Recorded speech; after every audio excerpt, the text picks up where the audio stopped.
Alors, les amis, est-ce que la France insoumise est hégémonique à gauche aujourd'hui? Je vous pose la question, vous autres spectateurs YouTube, n'hésitez pas à le dire en commentaire déjà, premièrement. Et je vous pose la question à vous, le chat aussi. Hein. Oui, pour vous, LFI est hégémonique à gauche, ça y est, on peut le dire. Là, c'est pas en mode en passe de devenir hégémonique ou je ne sais quoi. LFI, c'est la gauche. Point à la ligne. Ça s'est vu avec ses amphis. Les amphis, donc c'est les universités d'été de la France insoumise. Immense fréquentation. Peut-être les universités d'été les plus fréquentées. J'y étais, figurez-vous. Il suffit de voir la queue pour les bières à 19h. L'heure d'attente qu'il fallait pour aller choper une pinte, pour se rendre compte qu'il y avait beaucoup trop de monde pour l'endroit qu'ils avaient réservé. Hein. Donc c'est le même endroit depuis qu'il y a les amphis, si je dis pas de bêtises, au nord de Valence. D'habitude, ça va. Moi, j'avais été en 2022, ça allait. Hein. C'était pas blindé de monde. Là, c'était genre blindé de monde. Hein. Il y avait 10 000 personnes apparemment pendant le meeting de Jean-Luc Mélenchon le dimanche. Ouais, presque 1h30 d'attente. Moi, j'ai eu 1h25 d'attente pour avoir ma bière le samedi. Quel enfer. J'avais été en avance avant l'ouverture du bar pour me positionner dans la queue. Et au final, non, je me suis fait niquer. Bon, bref. Mais c'était blindé de monde. Et on a vraiment vu l'enjeu. Hein. Enfin, l'engouement, pardon. On a vraiment vu l'engouement. Donc il y avait déjà eu une première démonstration de force avec le fameux meeting de la France insoumise à Saint-Denis, où c'était vraiment en mode la démonstration de force, tout le monde l'a dit, en mode ah ouais d'accord, ça rigole hop, LFI dans les starting blocks sont prêts à tout niquer. Et donc là, ça s'est confirmé et même augmenté encore avec tout simplement ces amphis qui étaient une grande réussite. Donc je vais peut-être un peu parler de mes amphis, sinon je vais parler des amphis de manière générale, parce que figurez-vous qu'on va encore lire un article, je trouve que c'était le mieux pour résumer un peu l'histoire. Je pense, article d'Ilyes Ramdani pour Mediapart, ça sera l'occasion de voir un petit peu ce que dit aussi Mediapart, là, pour les anti-Mediapart du chat qui considèrent que Mediapart vit pour détruire à tout jamais LFI et Jean-Luc Mélenchon, et que leur ligne c'est tout sauf Mélenchon quitte à faire la campagne de Dominique de Villepin, voir un petit peu ce qu'on dit Mediapart dans son reportage. Voilà. Mais a priori, l'article de Mediapart, il est plutôt en train de dire les termes au sens où voilà. C'est le cas DSL, je suis pas sûr. Hein. Non mais Plenel c'est une chose, mais là l'article de Ilyes Ramdani, je pense que c'est pas à dire regardez comment c'était de la merde. Je sais pas, on va voir, hein. On va vérifier. Non mais Edoui Plenel, attends, je vais le redire ce que je dis à chaque fois. Moi je m'en bats les couilles du compte Twitter d'Edoui Plenel, ok? Moi je l'emmerde Edoui Plenel, voilà je le dis si c'est ça que vous voulez entendre. Je parle pas de ça, moi je parle des articles de Mediapart, je lis les articles de Mediapart, je m'en fous du compte Mediapart d'Edoui Plenel. Ilyes Ramdani, c'est pas Edoui Plenel. Oh là là, j'en ai marre. Je cherchais un article qui parle des amphis pour résumer ce qui s'était passé aux amphis. J'ai lu en diagonale l'article. Ilyes Ramdani, c'est un journaliste que j'aime bien. J'estimais que l'article, il avait l'air bien pour résumer ce qui s'est passé aux amphis. Oh! Vous me cassez les couilles à la fin. Bon, tout ça pour dire que Drakeos, justement, tiens. Drakeos qui est sur le chat. Drakeos, il fait des petits visuels des Pardon. Non mais vraiment, je parle de Mediapart, vous me parlez du compte Twitter d'Edoui Plenel. Je m'en bats les couilles d'Edoui Plenel, voilà. Je m'en bats les couilles d'Edoui Plenel. Ok? Ok. C'est ça que vous voulez entendre? Bref. Ce que je voulais dire, je dis juste que cette démonstration de force de LFI, les amphis, c'était bel et bien une démonstration de force de LFI. Voilà. Il y a ça, tout le monde le voit, tout le monde l'observe. Les médias bourgeois le voient, non sans panique. Mediapart le voit, avec des reporters sur place comme Ilyes Ramdani, que je trouve qu'il est un bon journaliste. J'aime bien ses articles, Ilyes Ramdani. Je peux dire que j'aime bien les articles d'Ilyes Ramdani. J'ai le droit de dire ça. J'ai le droit de dire ça. Vous allez me parler des derniers tweets d'Edoui Plenel dont j'en ai rien à foutre. J'arrête. Et aussi, regardez, dernier petit sondage Harris pour M6 et RTL, Mélenchon qualifié au second tour de plus en plus régulièrement dans des sondages, sachant que les sondages, de manière générale, ont tendance à sous-estimer Mélenchon. Premièrement. Deuxièmement, Mélenchon fait toujours des très belles campagnes, il crée une dynamique autour de lui. Ça s'est vu sur les 3 dernières présidentielles qu'il a fait, où ça a été que des longues ascensions dans les sondages, avec un résultat à la fin qui est au-dessus de ce que disaient les sondages. Les 3 dernières présidentielles, ça a fait ça. Donc là, il commence à 16%, d'ores et déjà dans certains sondages qualifiés au second tour. Mélenchon est en position de force à gauche, et même en position de force tout court, en réalité. Ça s'est vu à travers ses amphis, ça se voit à travers ses sondages. On va gagner, quoi, voilà. 2027, la victoire, j'ai envie de dire. Voilà. Bon, donc avant de lire l'article de Mediapart, on va regarder ce petit extrait de LCI. Panique bourgeoise quand on réalise que c'est LFI les meilleurs. Apparemment. Donc il y a un journaliste de LCI qui apparemment commence à se faire un peu caca dessus parce que Mélenchon est basé égotesque, quoi, on va dire. Juste un mot sur la France insoumise, parce qu'on dit, bah tiens, il y a ses adversaires, ça pourrait être un tel ou un tel, mais Alors désolé. Beau visuel, mais osef des sondages tant que les signatures sont pas déposées. Hmm. Ça permet d'observer certaines choses, les sondages. Faut pas prendre les sondages pour argent comptant. Mais Mélenchon si haut dans les sondages, 8 mois avant la présidentielle, ni qualifié au second tour 8 mois à la présidentielle, alors que la dernière fois, il a fini à 22% en commençant à 6%. Bon, on peut quand même voir de ces sondages anormalement élevés pour Jean-Luc Mélenchon et tout le reste, toutes ces démonstrations de force successives, que ça sent plutôt bon pour le vieux, quoi qu'il en soit. Même si, encore une fois, c'est une photographie à un instant T. Il faut voir, on verra. Mais c'est quand même un très bon signal de voir des sondages comme ça. C'est du jamais vu avant dans toute l'histoire de Mélenchon à la présidentielle, quoi. Voilà. juste un mot sur la France insoumise, parce qu'on dit, bah tiens, il y a ses adversaires, ça pourrait être un tel ou un tel, mais finalement, ce sont les meilleurs à la France insoumise, objectivement, qui sont aujourd'hui organisés au sein de la gauche. C'est-à-dire qu'il y a une réflexion, encore une fois, on est d'accord, pas d'accord, programmatique qui est avancée, des meetings qui sont engagés, une stratégie de communication. Ils ont même mis en ligne il y a quelque temps un premier épisode d'un documentaire que eux-mêmes ont produit voilà, pour montrer les coulisses, comment ils travaillent, etc. Bah oui, tout le monde se rend à l'évidence, hein. C'est ça qui est marrant avec certains journalistes, même des journalistes de plateau télé un peu gaze. C'est qu'à un moment donné, il y a quand même certains journalistes, à tort ou à raison, ils estiment faire un travail journalistique et parfois ils sont quand même un peu de bonne foi. C'est juste qu'ils parlent de leur position, ils parlent dans un cadrage médiatique, ils passent son temps à chier sur LFI, donc ils ont vraiment l'impression d'être dans le vrai quand ils disent « Mais Jean-Luc Mélenchon a un problème avec l'antisémitisme ». Ils sont persuadés qu'ils sont dans le vrai, ils sont persuadés de faire leur travail de neutralité journalistique mes couilles. Donc c'est insupportable, parce qu'ils évoluent dans un cadrage médiatique qui fait qu'ils racontent n'importe quoi à longueur de journée, certes, mais je veux dire, quand l'évidence est devant leurs yeux, et bah parfois ils sont en mode genre, bah, je fais bien mon travail de journaliste, il faut le dire que Mélenchon est très fort quand même, on peut pas dire le contraire. Là vraiment c'est dans une position où effectivement on ne peut pas dire le contraire, il y a de telles démonstrations de force, et LFI en termes de politique est tellement au-dessus de la mêlée, qu'y compris des journalistes de plateau télé encravatés, et bah en fait sont obligés de se rendre à l'évidence, et leur déontologie journalistique, qui eux pour eux c'est un vrai truc, hein. Même si nous on voit bien que leur déontologie journalistique souvent elle pue un peu la merde, on est d'accord. Mais eux-mêmes, ils disent, bah, en tant que vrai journaliste, en pleine déontologie journalistique, je ne peux que me rendre à l'évidence et dire que Jean-Luc Mélenchon est très très fort. Donc c'est pour ça, hein. Moi je pense que ça va être de plus en plus courant des journalistes de plateau télé et des journalistes qu'on n'aime pas trop, au final se rendre à de l'évidence et dire, bah, je vais faire mon travail de journaliste, monsieur, et dire que Mélenchon est très fort, quoi. Voilà. Et on sort tellement d'un cirque médiatique de plusieurs années où c'était que de la diabolisation, plus sur Mélenchon. Moi je pense sincèrement qu'avec les présidentielles qui arrivent, en gros, ils ont tiré toutes leurs balles, quoi. Ils ont tiré toutes leurs balles. Et à un moment donné, ils tombent tellement en rond sur la diabolisation de LFI. Il y a aussi le truc où, à un moment donné, à parler tout le temps en boucle de la même chose, ils vont finir par perdre en audience, quoi. Voilà. Non, ils veulent du buzz à un moment donné.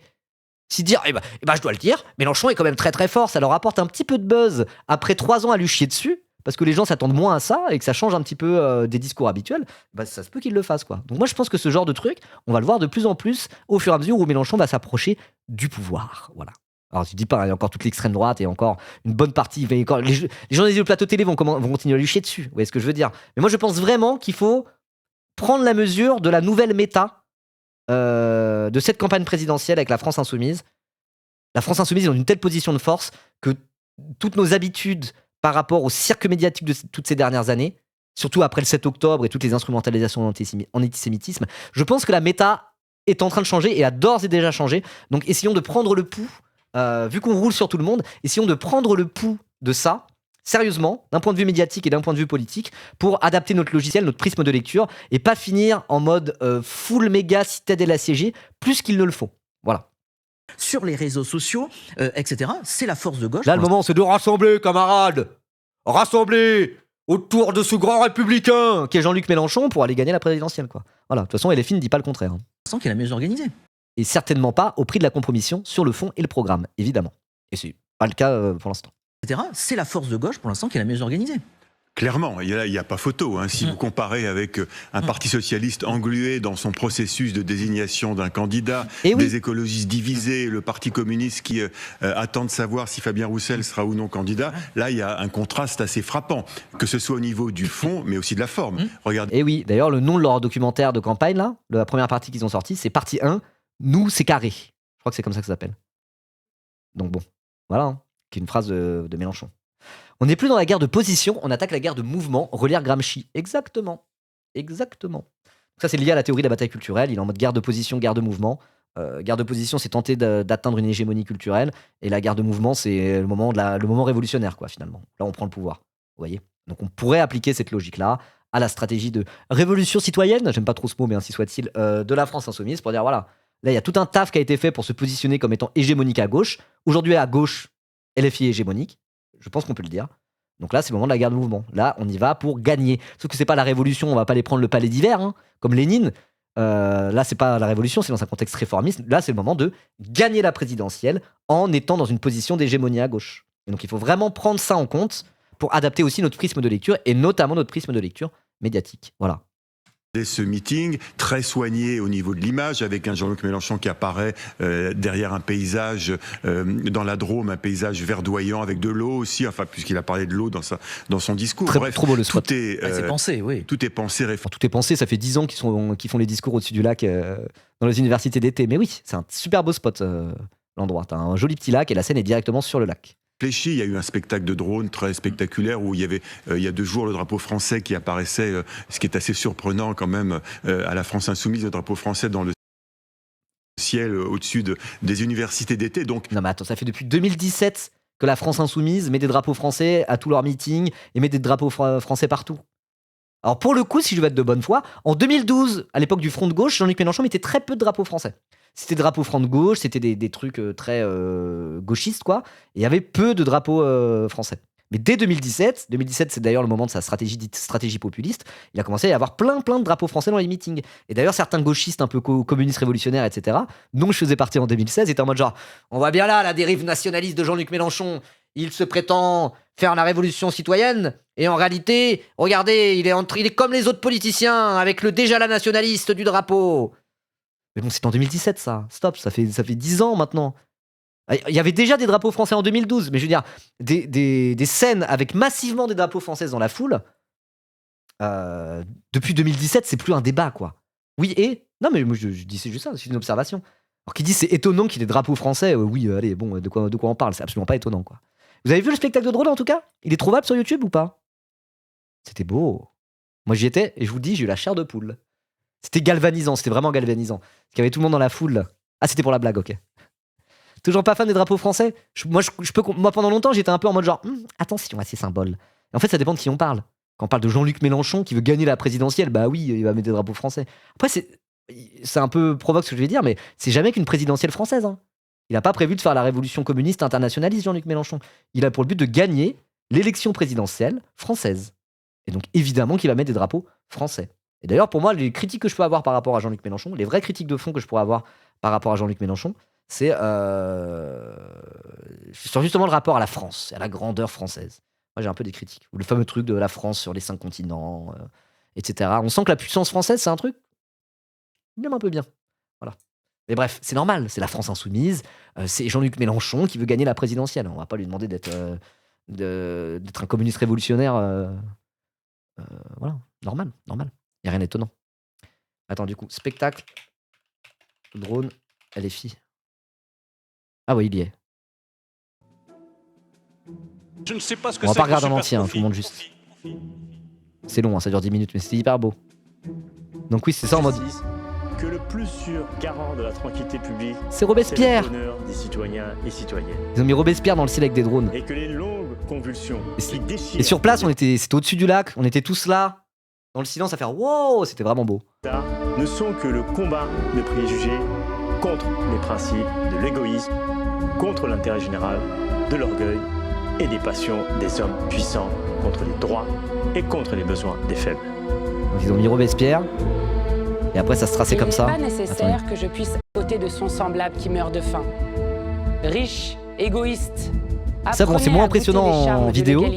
Mais c'est vraiment en mode, c'est immense dans le ciel, quoi. Genre, waouh, ils ont fait un grand portrait immense dans le ciel de Robespierre. La vertu, ou du moins, contentez-vous des avantages que la fortune vous donne et laissez au peuple. En tout cas, qui fait ça pour ces universités d'été, hein?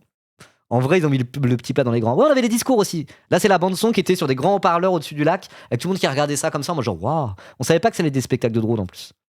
Du travail. Donc voilà, il y a eu Robespierre. Après, il y a eu pareil à des feuilles mortes. Louise Michel. Voici les personnages et les gens qui dorment. Moi perso, j'avais deviné que ça allait être Louise Michel après. J'ai entendu une voix féminine et il y a un début de citation, je me suis dit c'est Louise Michel.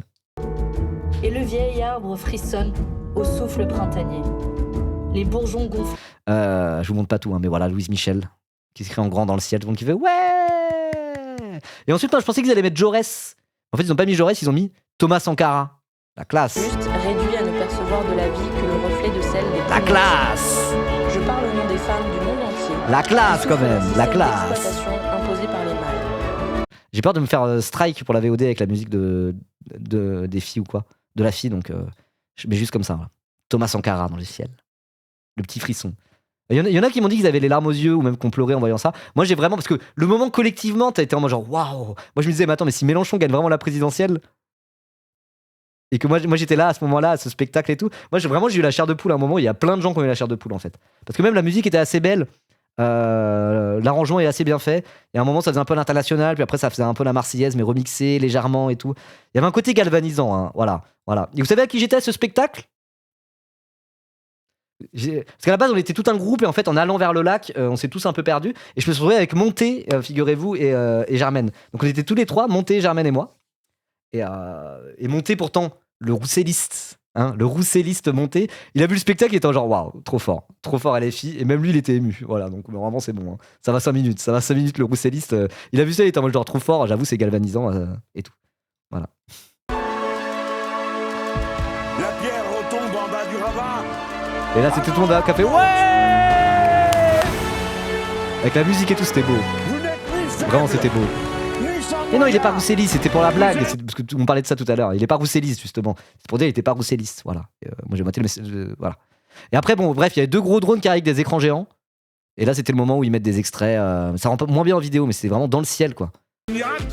Ça flottait dans le ciel. Et à la fin, ça, là. En 2027. La victoire! Non, c'était beau, c'était très beau. Le spectacle de drone, franchement, ça claquait. Hein. Ça claquait des culs, ça se reflétait dans l'eau du lac en plus. Ouais, non, c'était. Ah oui, ça a crié, hein. Tout le monde était en genre. Ouais. Vraiment, il y a un mot pour ça. Il y a un mot, c'était galvanisant. C'est vraiment galvanisant. Ouais, c'est au-dessus d'un lac. C'est là qu'on voit la puissance des meetings, de la politique, d'assister à des grands moments politiques. C'est qu'il y a un côté où c'est pas la même chose que suivre ça par le prisme médiatique derrière son écran. Alors après, Twitch, il peut y avoir ce côté-là, un peu galvanisant, etc., etc. Alors, quand il y a un streamer comme genre, let's go, on y va, let's go, et t'es là, collectivement, ça hurle dans le chat et tout, ça peut être émouvant. Je dirais être sur place comme ça, avec tout un tas de gens qui font, oh, dans la foule, c'est très fort. Hein. Moi, je sais, vraiment, à ce moment-là, j'ai eu les chocottes, hein. J'ai eu la chair de poule, premier degré. Voilà. Pourtant, je suis même pas le plus gros zinzin soumis de la Terre. Moi aussi, je suis dans une position qui parfois est un peu critique. Et même surtout, moi, je suis plus critique de, comment dire, du côté en mode. Après, je joue le jeu parce que c'est la politique et on a une présidentielle à gagner, quoi. Mais moi, les gens qui sont trop matrixés par un parti, les gens qui sont vraiment en mode fanboy, vraiment fanboy de Mélenchon. Moi, j'adore Jean-Luc Mélenchon, je le respecte énormément. Je trouve que c'est une figure politique incroyable, quoi. Genre, vraiment, c'est quelqu'un que je respecte énormément, que je suis depuis très longtemps et que j'admire. Je peux le dire, j'ai une admiration pour l'homme politique qu'il est. Mais quand ça devient du fanboyisme un peu bas du front, moi j'ai un truc où ça me gêne un peu, vous voyez, ça me gêne un peu. Donc je suis pas le plus gros insoumis de la Terre entière, notamment dans l'aspect fanboyisme, vous voyez. Mais alors là, j'ai eu la chair de poule comme tout le monde, hein, vraiment, parce qu'il y a eu ce truc d'engouement collectif, d'espoir soulevé, etc. Et ça, moi je suis sensible à ça. Je suis sensible à ça parce que je suis un militant aussi. Hein. Voilà. Je suis un boutiquier, mais je suis aussi un militant, quoi. Puis je vote Mélenchon depuis 2012, etc. J'ai envie de gagner. On l'a gagné cette campagne. Voilà. Merci Pastèque Haché pour ton sub. Merci beaucoup. Merci Arcavre. Et merci Norcadlol. Ainsi que Steve Le Tofu. Bah, écoutez, petit train de la hype. Let's go, on y va. Il est pas un peu orienté votre spectacle de drone? Bah oui. Bon allez, on reprend l'extrait quoi de LCI qui se rend à l'évidence, magnifique. Tout est bien organisé. Il faut dire aussi qu'il y a une autorité incontestée, un leader incontesté. Ah bon, arrêtez de s'excuser de ressentir des trucs. Ah non mais je m'excuse pas. C'est vraiment pour dire qu'il y a des trucs collectifs comme ça où je veux dire c'est beau quoi. C'est beau ce qui s'est passé. Voilà. Et c'est normal quoi d'avoir un moment politique galvanisant où collectivement t'es là à tous avoir la chair de poule. C'est trop cool quoi. C'est aussi ça que ça fait la politique. C'était Jean-Luc Mélenchon. Il n'y a pas de division interne, tout le monde est derrière le chef. Il y a une organisation quasiment militaire. Oui, la gouvernance est assez verticale. Oui, on a vu aux côtés de Jean-Luc Mélenchon. Oui, bah ça va, c'est le côté un peu léniniste de Jean-Luc Mélenchon. Moi, j'aime bien. Voilà. La politique, c'est un monde cruel et c'est un monde sérieux, quoi. Donc au bout d'un moment, faut y aller, quoi. Il y a ce côté un peu militaire. Oui, ok, bah très bien. Non, faut gagner, non? Oh là là. Vous croyez quoi? Qu'est-ce que vous croyez? Que Lénine et le parti bolchevique, ils ont été à coup de démocratie interne pour aller prendre le palais d'hiver en octobre 1917? Je sais pas pourquoi je le fais avec la voix d'Éric Ciotti. Bah non, normalement, quand faut y aller, hein.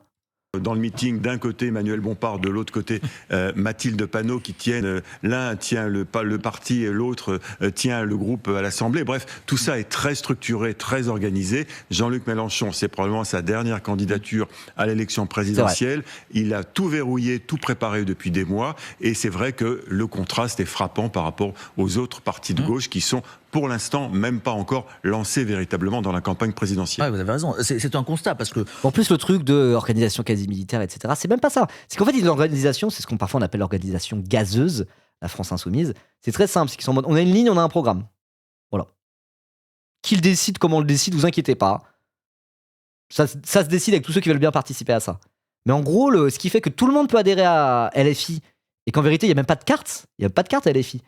Tout le monde va s'agréger en fait autour de la France Insoumise, qui techniquement est un petit parti en réalité. Il n'y a pas tant de gens que ça à la base au sein de LFI. Donc on peut se dire, c'est un peu opaque, c'est un peu vertical. Mais en fait, on s'en bat les couilles que ça soit opaque et vertical. À partir du moment où tous ceux qui se reconnaissent dans la France Insoumise, dans le programme de la France Insoumise, tous ceux qui se reconnaissent dans leurs idées, dans leurs lignes politiques, pas les valeurs, mais dans les principes qu'ils portent, tous ceux qui se reconnaissent dans la candidature de Jean-Luc Mélenchon à la présidentielle, eh ben venez, et si vous n'êtes pas content du programme, bah allez voir d'autres partis, il y en a d'autres, quoi. Voilà. Et c'est pas comme si LFI n'était pas à l'écoute de la gauche française, de la gauche citoyenne, pourrait-on dire. Ils sont à l'écoute des idées de gauche dans ce pays. Voilà. Quand dans la suite des mouvements Black Lives Matter et d'autres trucs, etc., on a commencé à plus parler d'antiracisme, à plus parler d'islamophobie en France, c'est pas LFI par le haut que Jean-Luc Mélenchon basé a commencé à dire ok, on va prendre l'antiracisme et l'islamophobie à bras le corps. Non, c'est que c'était des choses qui se disaient de plus en plus, qui étaient de plus en plus prégnantes dans la jeunesse de gauche en France, dans les gens de gauche en France, dans les idées de gauche en France, on va dire. Et moi, je trouve que s'il y a un truc que je trouve formidable auprès de LFI, et c'est pour ça que moi je les soutiens, c'est que en gros, ils sont à l'écoute de ce que la gauche en France dit, de ce que le peuple de gauche, entre guillemets, j'aime pas trop cette expression, a à dire. Et donc, du coup, ils reprennent toutes ces idées-là, ils sont à l'écoute de la gauche en mouvement, on va dire. Ils sont en mode, bah voilà, et à partir de là, ils élaborent une ligne, un programme. Et en fait, dès que tu adhères au programme et dès que tu adhères à la ligne, tu as le droit de te revendiquer comme étant dans la France Insoumise, rejoindre un groupe d'action, et ça permet de brasser extrêmement large, d'avoir une grosse dynamique autour, effectivement, d'un parti assez resserré, qui est pas hyper horizontal, mais de toute façon, en vrai, ils obligent personne à adhérer à leur ligne. Hein. Si tout le monde adhère à leur ligne, c'est peut-être que c'est les plus basés. Donc, normalement, ça va, ce discours sur l'horizontalité, machin bidule, et on s'en bat les couilles. On s'en bat les couilles. Voilà. Et moi, pourtant, parfois, il y a des trucs où je peux être critique de LFI par ailleurs. Mais c'est bon, normalement, encore une fois, l'efficacité politique, ça se construise pas. L'efficacité politique, elle arrive pas gratuitement, en fait. Elle se fait pas à aucun prix, l'efficacité politique.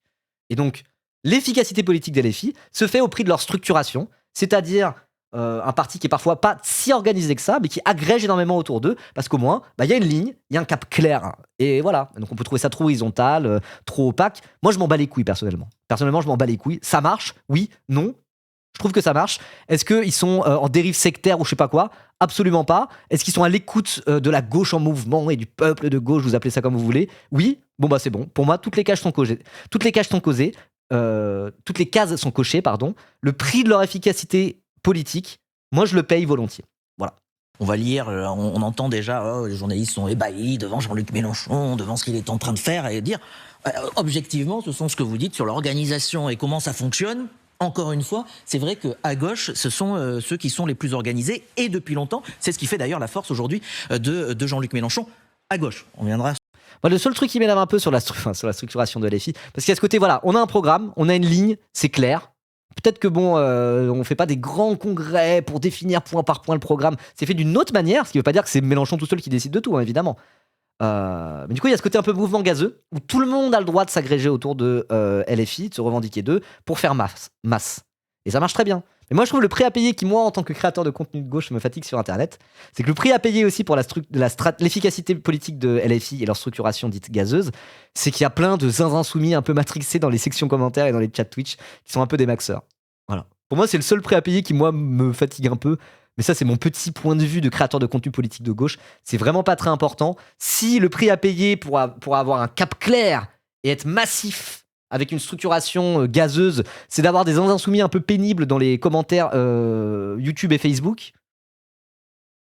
Si vous reconnaissez la team YouTube, bah c'est pas grave du coup. Si c'est ça le prix à payer, c'est ça le prix à payer pour l'efficacité politique, c'est d'avoir certains insoumis un peu matrixés. Bah ok, je paye sans hésiter ce prix. Si c'est le prix de l'efficacité politique et le prix du chemin vers la victoire, et bah force à tous mes insoumis, même si parfois vous êtes un peu pénibles. Voilà. Voilà. Les insoumis de l'internet font partie de la force. Mais ouais, mais voilà, c'est que c'est en mode. Parfois, moi, en tant que créateur de contenu, je suis en mode genre, oh là là. Oh. Parfois, c'est un peu fatigant. Hein. Et je dis ça, j'en parle avec plein de gens, on est d'accord pour dire ça, mais tranquille. Voilà. Les insoumis, ça veut pas dire militants insoumis, hein, c'est pas des synonymes. En parlant de zinzin insoumis, il est comme de Mediapart. Oui, bah non, justement. Bah voilà, en parlant de Mediapart, maintenant ce que je vous propose, c'est revenir un petit peu plus longuement sur ce qui s'est passé aux amphis, en lisant cet article d'Ilyes Ramdani sur les amphis, qui je fais confiance sur Ilyes Ramdani pour avoir fait un bon papier, étant donné que bah, j'aime bien Ilyes Ramdani. Voilà. Et l'article n'est pas trop long, donc on va pouvoir parler un petit peu de ce qui s'est passé aux amphis, sachant que moi j'y étais et c'était trop bien, je vais pas faire toute la... moi j'ai pas été à beaucoup de conférences, j'ai pas fait grand chose, j'ai discuté avec plein de gens et c'était cool de pouvoir se retrouver et discuter, et voilà quoi. On est tous les insoumis de quelqu'un, en plus. Oui. Je préfère être une zinzin soumise maxeuse qu'une fachotte ou une autre. Ah mais évidemment, hein, évidemment. Moi je vous dis ça, c'est mon... Après, en vrai, c'est le running gag sur cette chaîne. C'est le running gag depuis je sais pas combien de temps, où je suis là et je suis en mode genre, oh là là, développez votre esprit critique les zinzins soumis du chat. Mais c'est de bonne guerre entre nous, c'est de bonne guerre. C'est le running gag du chat, c'est tout quoi, c'est tout. Voilà. Puis moi je pense à si Mélenchon gagne. Aussi, qu'est-ce qu'on va faire si Mélenchon gagne? Voilà. De manière générale, avoir du recul par rapport aux réalités de la politique, moi, c'est un truc que j'ai aussi un petit peu envie de porter, quoi. Voilà. Mais tranquille. Allez, à présent, pour tous, la victoire est possible. Jean-Luc Mélenchon déploie sa stratégie de l'optimisme. Les universités d'été de la France insoumise ont donné à voir une confiance inédite dans la perspective d'une victoire à l'élection présidentielle. C'est vrai. Les cadres de la campagne veulent en profiter pour s'imposer comme la seule alternative crédible à Marine Le Pen et plier le match à gauche. Plier le match à gauche, pour moi, c'est déjà quasiment fait, c'est déjà plus ou moins fait. Seule alternative crédible à Marine Le Pen, bah ça c'est au moment de l'élection présidentielle que ça va se régler et en cours de campagne, quoi. L'affaire a occupé quelques cadres du mouvement, aidés par les moteurs de recherche de l'intelligence artificielle. Et l'on fouilla, mi-bas d'un mi-sérieux, dans les précédents historiques. La rentrée du Parti Socialiste à La Rochelle, en 2011, à quelques mois du retour de la gauche au pouvoir, les grands rassemblements de la droite post-gaulliste au sommet de sa gloire, battus si l'on en croit les comptages insoumis. Avec une influence revendiquée de 10 000 personnes pour le meeting final de Jean-Luc Mélenchon, dimanche 23 août, LFI se targue d'avoir organisé les plus grandes universités d'été jamais vues dans le pays. Moi, je veux bien y croire.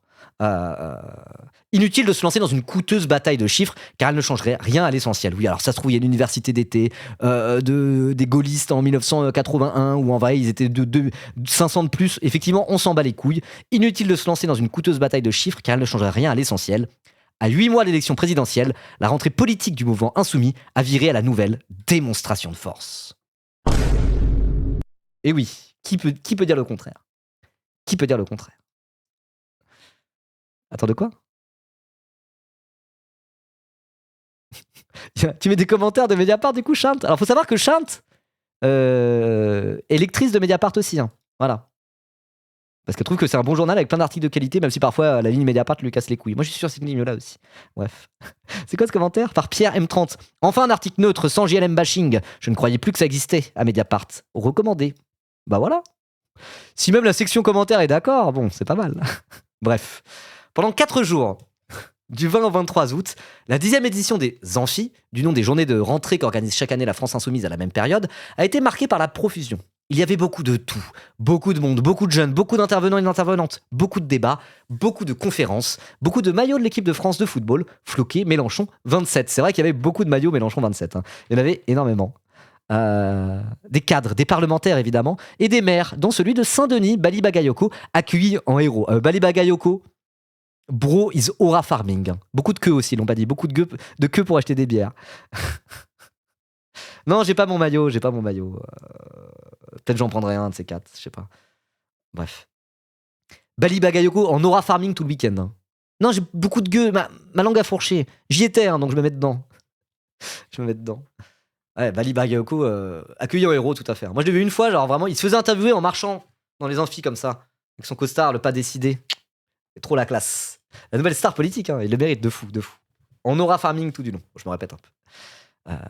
Des invités extérieurs notables aussi, à commencer par l'homme d'affaires Mathieu Pigasse, ou la présidente du groupe écologiste à l'Assemblée nationale, Cyrielle Châtelain, qui ont exhibé des convergences telles avec Jean-Luc Mélenchon qu'on imagine mal qu'il ne rejoigne pas sa campagne d'ici au mois d'avril. Tiens. Je suis d'accord avec Ilyes Ramdani là-dessus. Pour le coup, effectivement, là qu'on a vu un petit peu Cyrielle Châtelain, etc. Déjà, elle s'est pris un pressing de la part des militants insoumis. Dès qu'elle disait un peu genre, mais oui, on a des convergences, les militants ils sont genre, allez, rejoins-nous Cyrielle, c'est bon, là, casse pas les couilles. Et c'est pris un pressing un peu du public.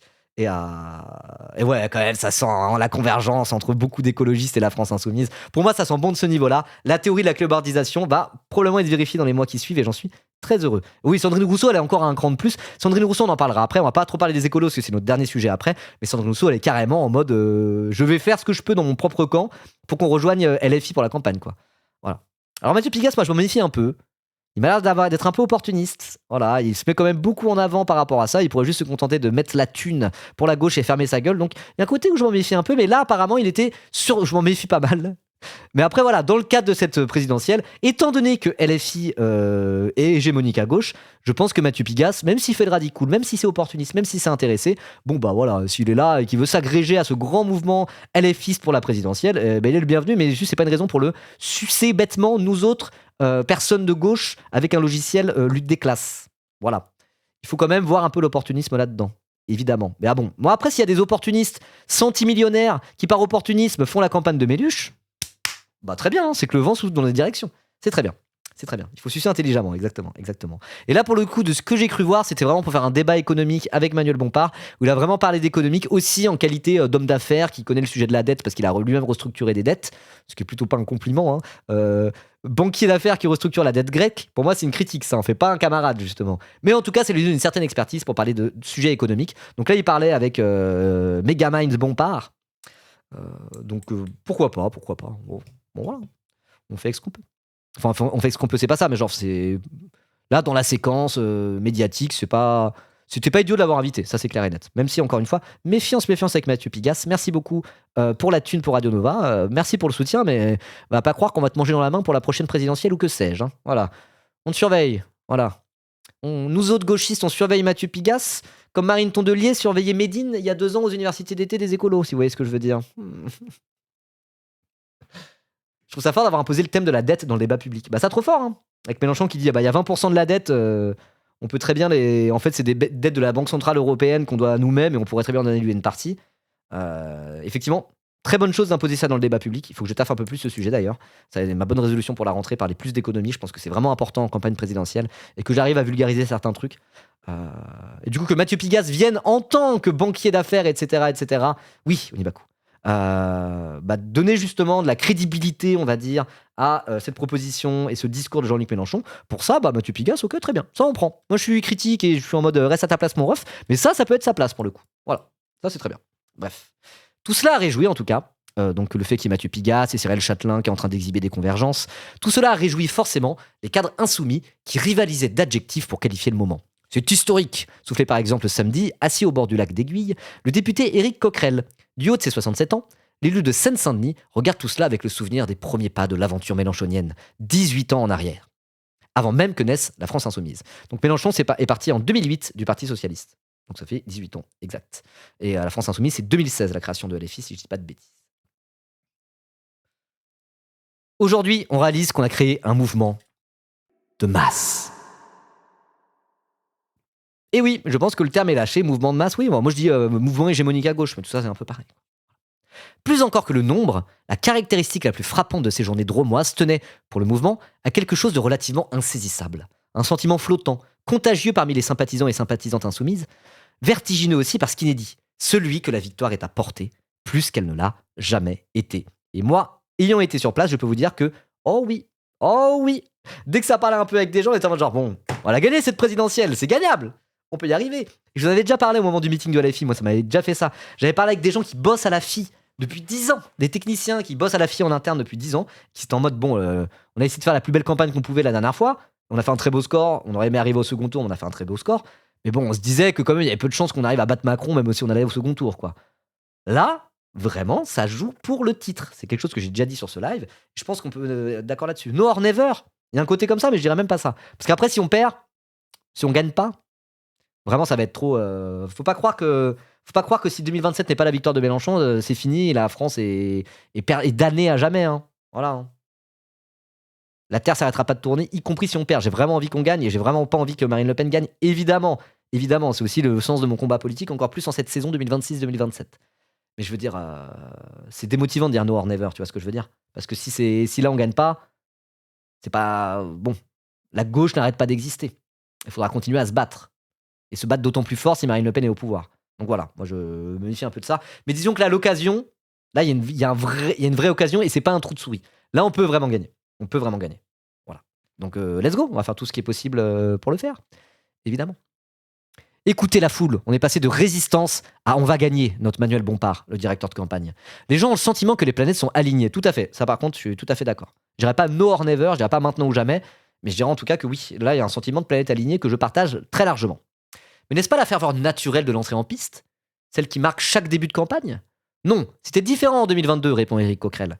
À l'époque, on se disait, il y a un trou de souris, c'est pas impossible. Là, nous sommes plusieurs crans au-dessus. Bah, c'est exactement ce que je disais. Je me demande si j'ai pas déjà vu cette citation d'Éric Coquerel pour le coup. Mais oui, c'est pour ça l'analogie de la tortue, là, qui petit à petit va grimper les sondages jusqu'à peut-être se qualifier au second tour. C'était l'analogie de 2022. Bah là, c'est plus la tortue, là. Ça marche plus. Ça ne fonctionne plus. C'est plus la tortue.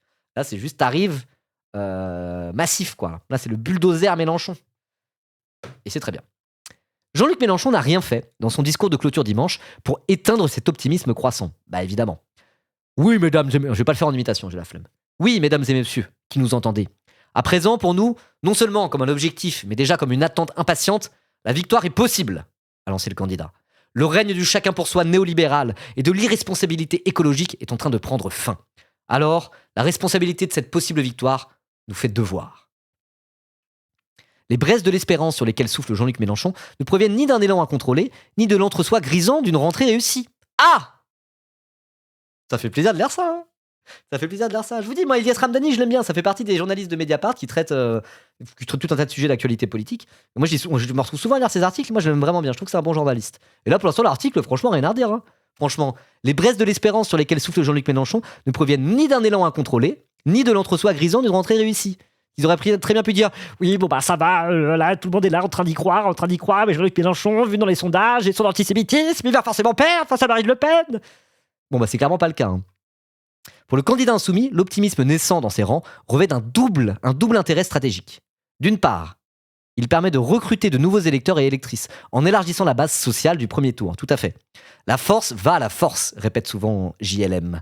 Autrement dit, plus la dynamique prend, plus elle rend la victoire possible.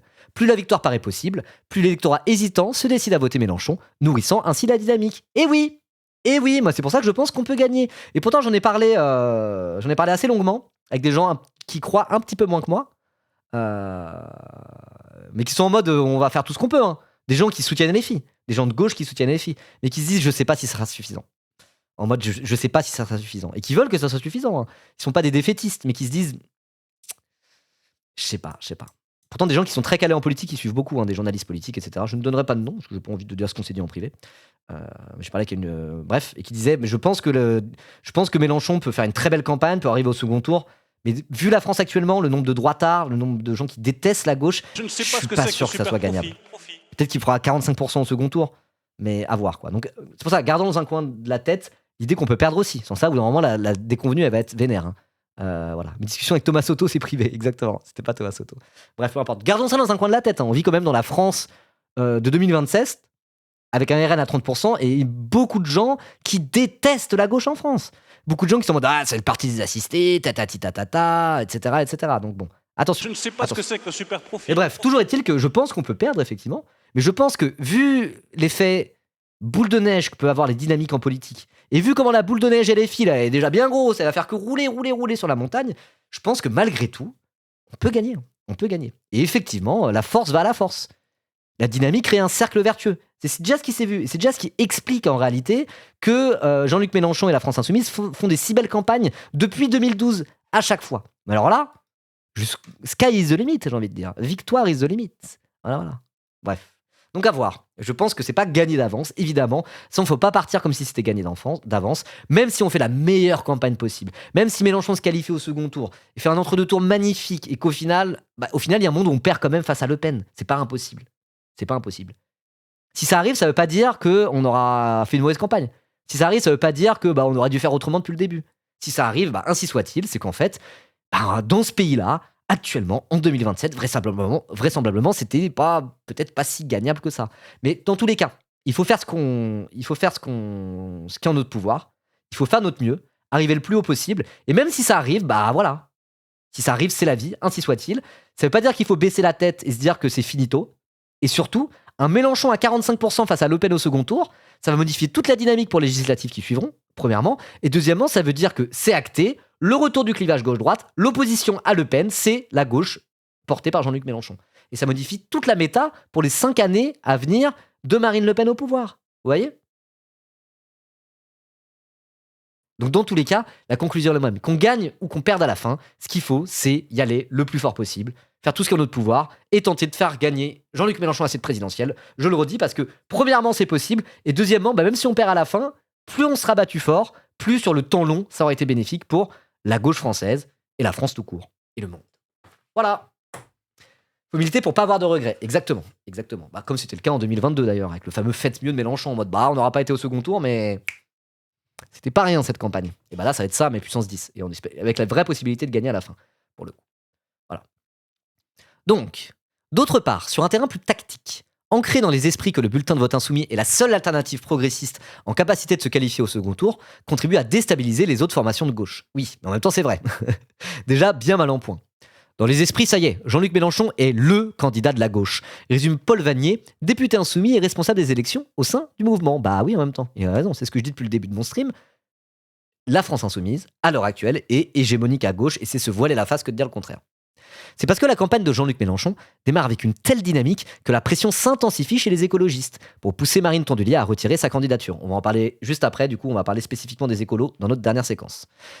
En tout cas, c'est ce qu'estiment les stratèges insoumis. Voilà, la pression s'intensifie pour que Marine Tondelier retire sa candidature et que les écolos se rallient à Mélenchon. Moi, c'est ma ligne depuis le début.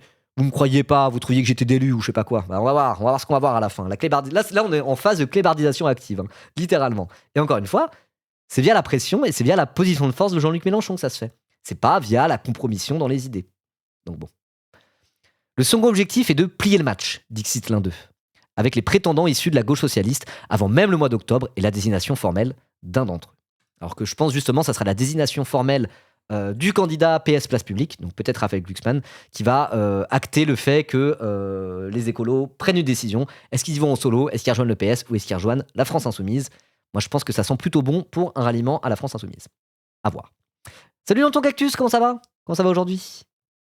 Il était trop bien là ton live quand je t'ai raid l'autre jour et qu'après je suis resté un petit peu. C'était super. En plus, t'as fait une run de zinzin. Oh là là là là, j'ai rarement vu ça. Si vous connaissez Balatro, et même si vous connaissez pas, n'hésitez pas à suivre Danton Cactus, qui est le streamer Balatro en France, je crois qu'on peut le dire. Je te fais un petit shout-out. Et qu'en plus, c'est très cool. Voilà. Hop là. Ok. Éviter le piège du triomphalisme. Ah! Ça, c'est intéressant. C'est ce que je disais peut-être un peu tout à l'heure. En mode, voilà, le but, c'est de gagner, mais faut pas non plus dire que c'est voué que c'est joué d'avance, etc., etc., quoi. Faut pas être non plus dans une forme de triomphalisme. Mais bon, du coup, ça m'intéresse. Qu'est-ce qu'il va dire? L'affaire fonctionne bien, si l'on en croit la tétanie dans laquelle semblent enlisés socialistes et écologistes. Oh oui. Comme un symbole, l'éditorial du Monde appelé vendredi, je cite, les écologistes et les sociodémocrates à se ressaisir d'urgence pour offrir une alternative à gauche, tandis que celui de La Tribune dimanche se voulait plus explicite encore. Qui pour empêcher Mélenchon? Ah, c'est moche, hein. Enfin, c'est moche pour La Tribune dimanche et Le Monde, quoi. À droite, Gérald Darmanin a mis les pieds dans le plat dans La Voix du Nord en début de semaine. Je pense que M. Mélenchon sera à plus de 20% au premier tour, a pronostiqué le ministre de la Justice. Bah ça m'étonnerait pas, il l'était la dernière fois en plus. Ouais, ça commence à se chier dessus hein, de toutes parts. Hein. Let's go, ça fait plaisir en vrai. Habituel outsider, les insoumis se retrouvent dans une posture si favorable qu'elle en devient presque piégeuse. Et c'est un peu ce que je disais. C'est un peu ce que je voulais dire tout à l'heure. Là, la méta a changé, quoi. La méta a changé. Il faut aussi changer notre prisme de lecture médiatique sur ce qui se passe. Il faut acter le fait qu'on est quasi déjà hégémonique à gauche pour pouvoir continuer à bien penser la situation politique et pas être dans... et se mettre à jour par rapport à la situation politique d'il y a 2-3 ans, vous voyez. Il ne faut surtout pas faire l'erreur d'Alain Juppé et d'autres, à savoir faire une campagne de second tour avant d'être qualifié, a prévenu Manuel Bompard lors d'une conférence. Tout à fait. Et en même temps, l'équation n'est pas tout à fait la même qu'à l'accoutumée. Il s'agit à présent, même si les cadres de l'EFI ne le disent pas facilement, d'éviter les polémiques et les coups, et de laisser la réussite des grands événements faire son effet. Tout à fait. Bon, en résumé, le but, c'est qu'il faut faire la plus belle campagne possible, une campagne sur le fond, une campagne sur les grands thèmes de la gauche, une campagne avec des grands meetings, des grands événements, une campagne qui a de la gueule, une campagne qui a de la classe, qui se fait pas à coup de compromission, mais une campagne non plus qui se fasse pas à coup de polémique, quoi. Voilà. Il faut se montrer sous son meilleur jour, avec un Méluche Prime qui dit les termes, tout en étant rassembleur et républicain, pour pouvoir pas aller au second tour, premièrement, et pour pouvoir avoir la possibilité de rassembler suffisamment pour gagner le deuxième. JLM en mode papy gentil, ouais.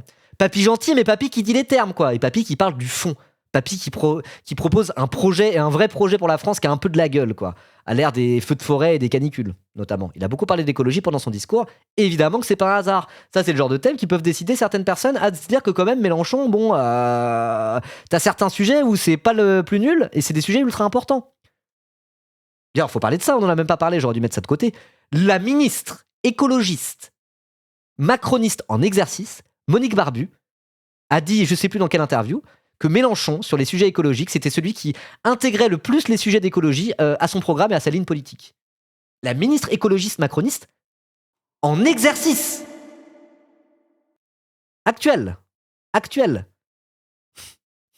Elle a dit, bah Mélenchon sur l'écologie, c'est lui le plus basé.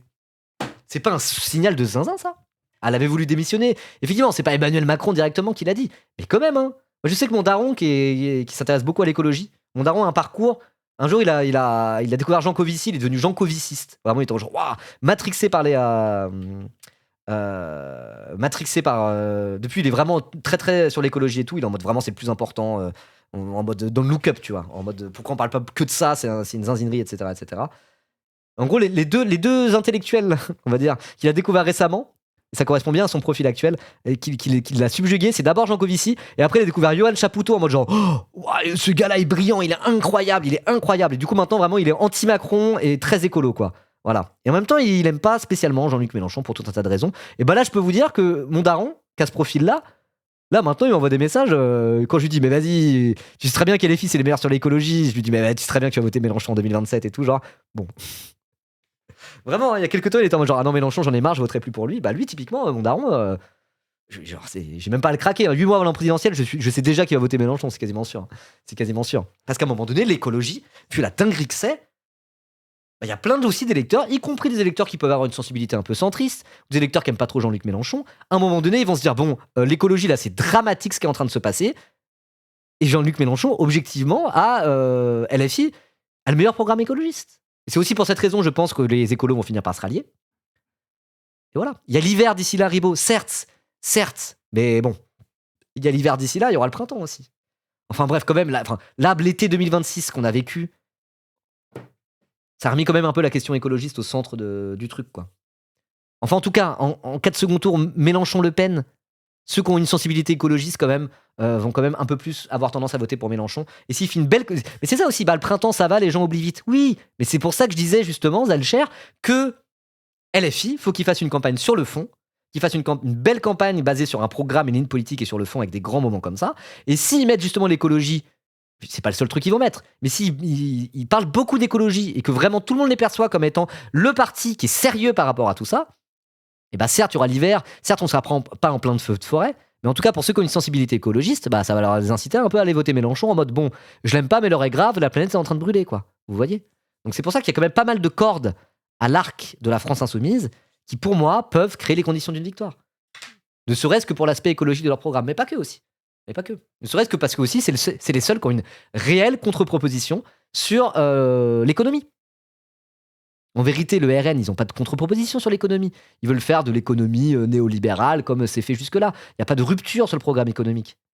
LFI, ils ont une vraie contre-proposition économique. Et s'ils arrivent à paraître comme étant sérieux par rapport à ça, et pas comme des zinzins qui vont mettre la France en faillite, et c'est le cas, ils sont ultra sérieux sur leur programme économique, on pourrait très bien l'appliquer, leur programme économique. Vous voyez ? Donc c'est pour ça, je me dis quand même, il y a suffisamment de trucs qui font leur singularité, qui font leur sérieux aussi, où il y a tout un tas de gens, y compris des gens un peu centristes, qui, si la campagne est suffisamment belle, si la dynamique prend assez, pourraient commencer à y croire un petit peu et se dire, bon bah allez, pourquoi pas, on va tester quoi, on va tester. Bref. Tout ça pour dire que voilà, il s'agit à présent, même si faire une belle campagne sur le fond, etc., pas trop de polémiques et surtout dérouler un programme et une ligne politique séduisante, un contre-projet par rapport à ce que propose la Macronie et ceux qui nous gouvernent depuis des décennies, et un contre-projet aussi et surtout par rapport à l'extrême droite, leur nationalisme et leur racisme, quoi. Voilà. Bref, et pas trop de polémiques, c'en était là sur l'article. C'est ainsi que Jean-Luc Mélenchon a fait à Châteauneuf-sur-Isère ce qu'il avait fait à Saint-Denis début juin. Du Mélenchon dans le texte, fidèle à la ligne qu'il défend depuis des années, mais sans fioritures, sans excès, sans les sorties de route et les petites phrases qui pourraient éclipser le reste et faire à elles seules des heures d'antenne sur les chaînes d'information en continu. Tout à fait. Le programme, la ligne politique, et rien que le programme et la ligne politique finalement. C'est Méluche en campagne, hein, c'est pas la première fois qu'il le fait. Le leader insoumis a fidèlement lu son texte, comme il le fait désormais à chacun de ses meetings. Le but, c'est de dérouler le fond de sa pensée, c'est de dérouler la ligne politique, et c'est très bien comme ça. De son discours, il faut retenir ce qu'Éric Coquerel appelle la nécessité d'allier la radicalité et la capacité à gouverner. Sur le fond, LFI continue de dénoncer la collusion complète entre le camp présidentiel et l'extrême droite, dénonce les propositions de Gabriel Attal sur les gens du voyage et celle d'Édouard Philippe sur l'immigration à Mayotte, s'en prend à la loi Duplon-Poison et lance « qu'ils s'en aillent tous !» Basé. Mais la forme est plus polissée. Certains sujets urticants mis de côté, et l'accent mis sur une chose, la démonstration que la France insoumise sera prête à appliquer ses propositions.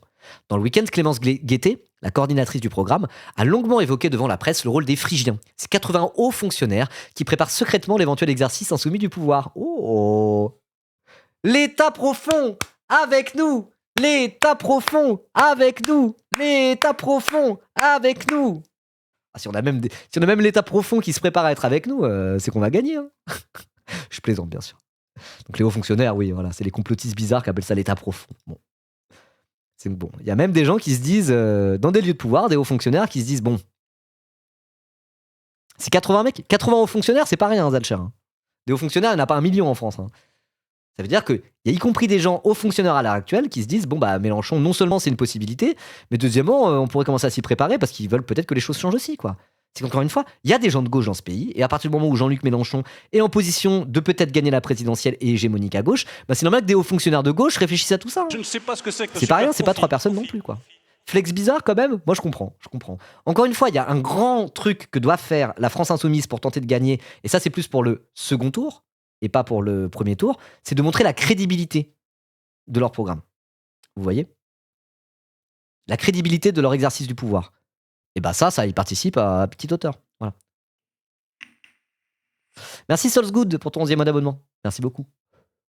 Ce que le RN ne fait pas. Mais le RN le faisait à un moment donné. Le RN, ils ont dit ça justement. Ils s'étaient targués d'avoir des hauts fonctionnaires et des gens comme ça qui rejoignent et soutiennent le Rassemblement National. Ils l'avaient fait à un moment donné. Il y avait un haut fonctionnaire qui avait rejoint le RN pour les européennes. Ou un mec de Frontex et je sais plus quoi là. Donc voilà. Moi j'y crois. L'État profond avec nous. Oh, il est marrant, c'est marrant. Bref.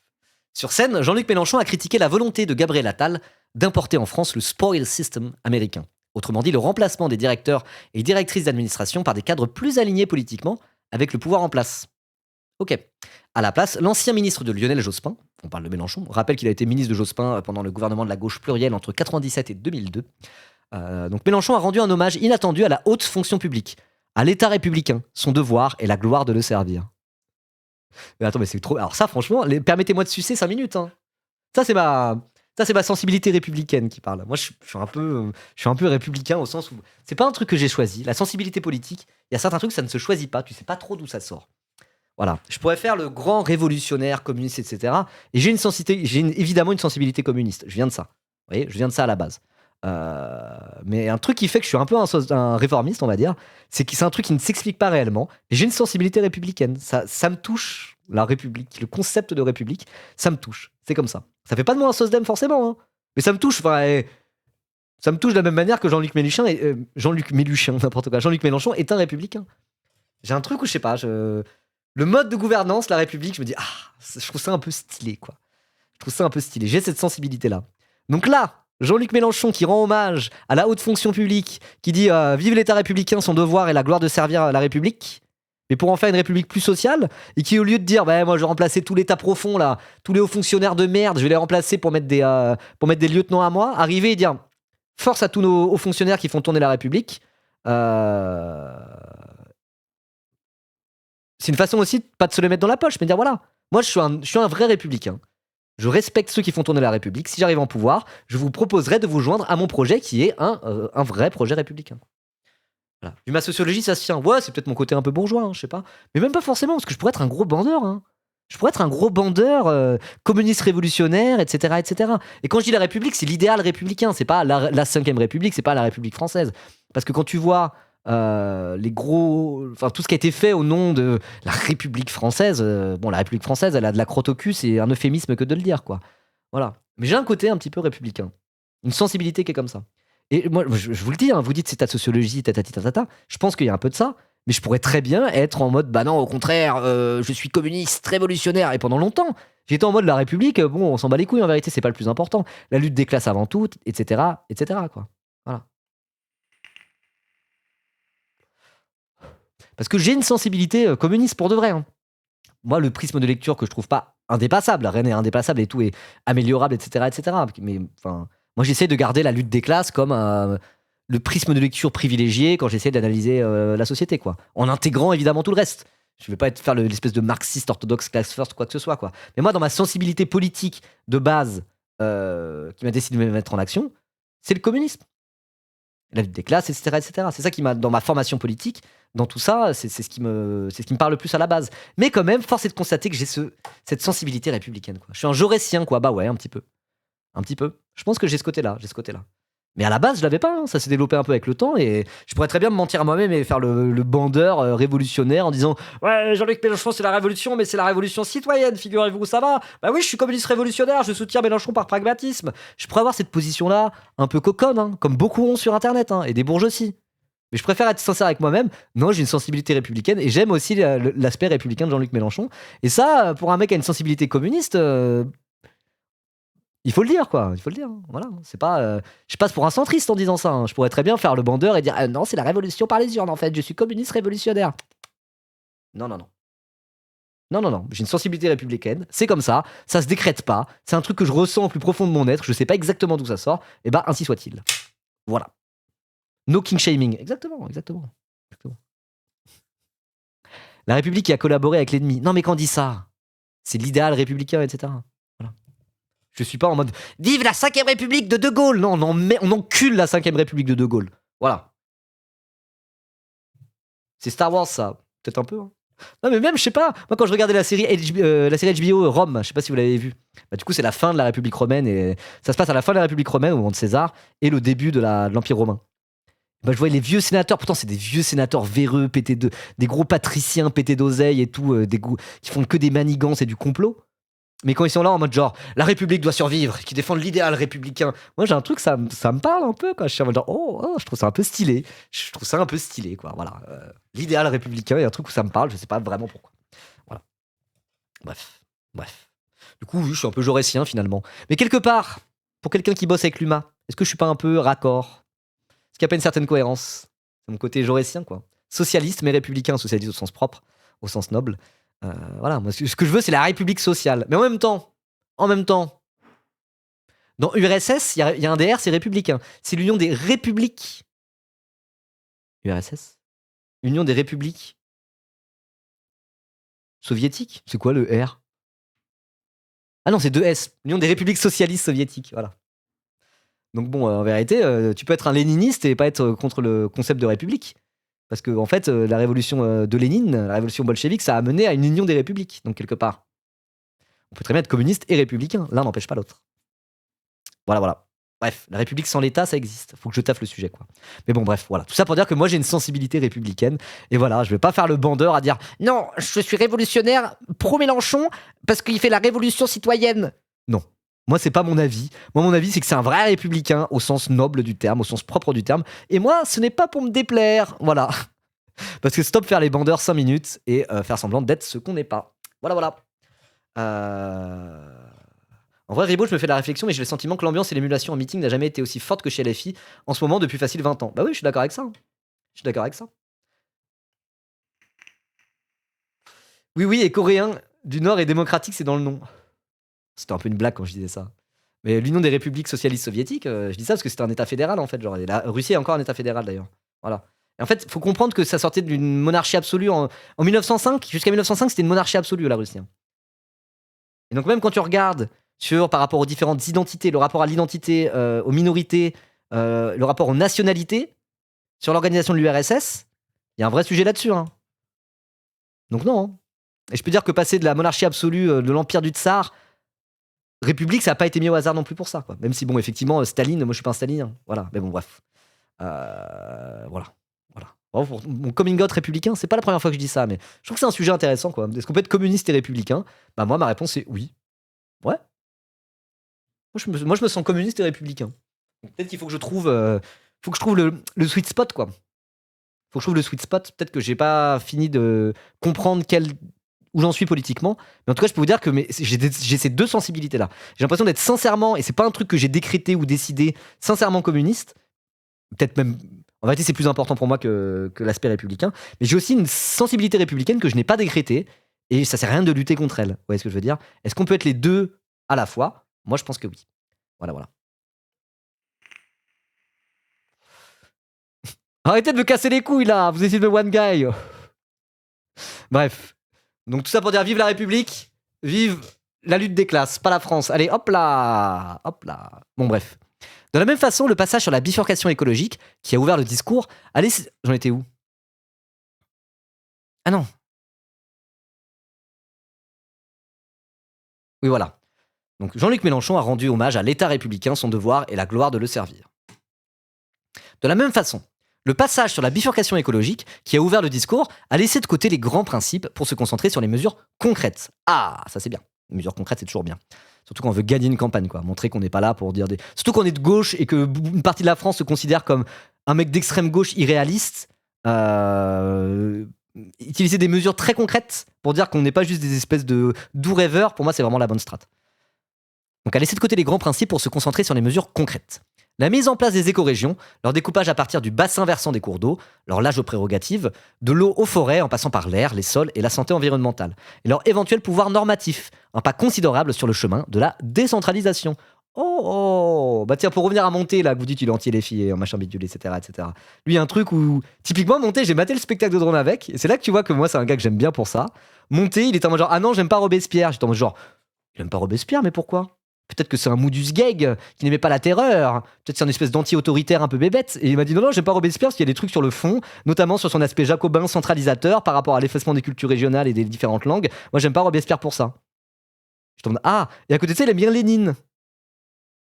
Donc c'est pas que c'est un moudus gag, quoi. C'est qu'il a des vrais désaccords de fond qui fait qu'il aime pas Robespierre. Mais c'est pas parce que la terreur, il a coupé des têtes. Il s'en bat les couilles de ça.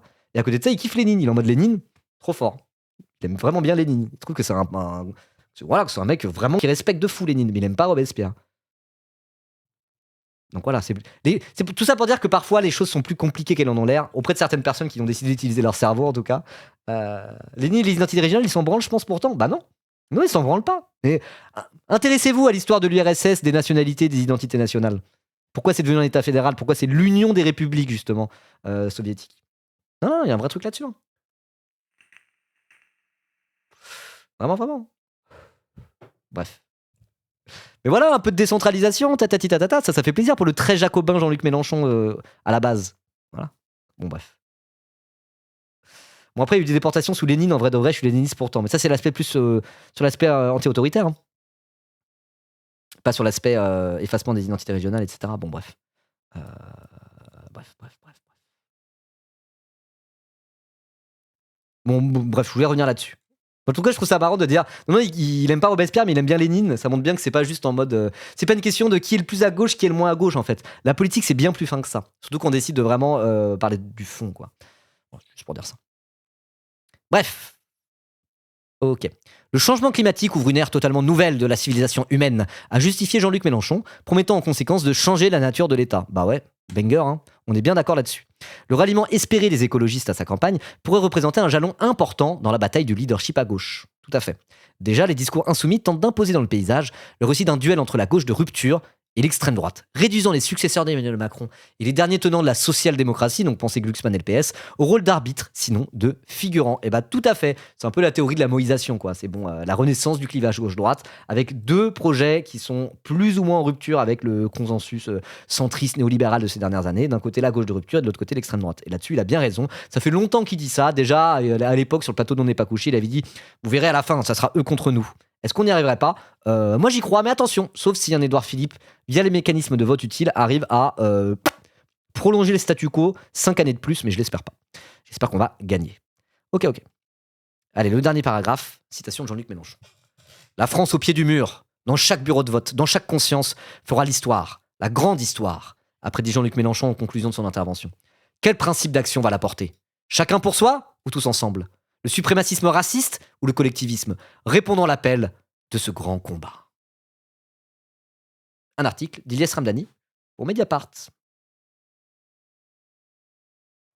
Bah ouais, que dire de plus ? Très belle conclusion à son discours, le Méluche. On ressent tous le côté historique qui se joue avec cette présidentielle. C'est pas nouveau, ça fait des mois qu'on en parle sur cette chaîne tous ensemble. Ça fait des mois qu'on en parle sur cette chaîne.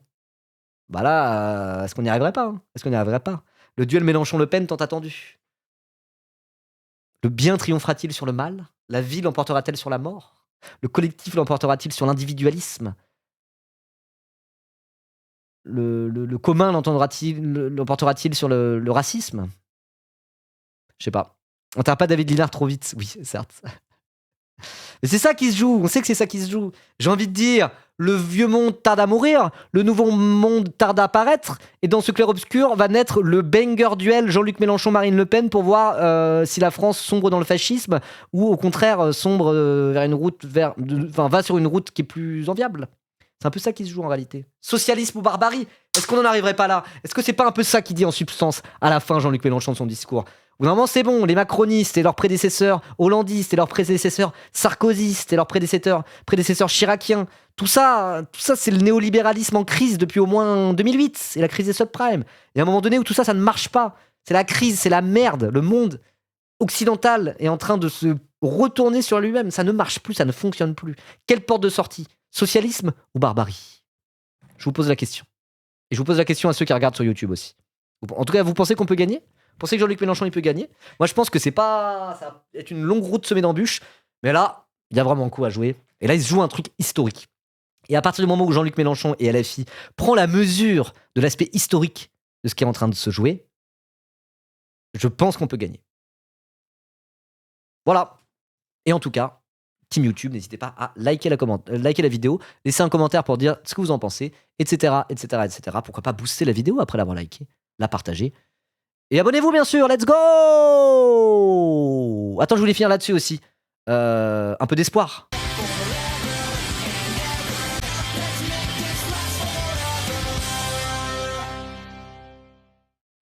Abonnez-vous.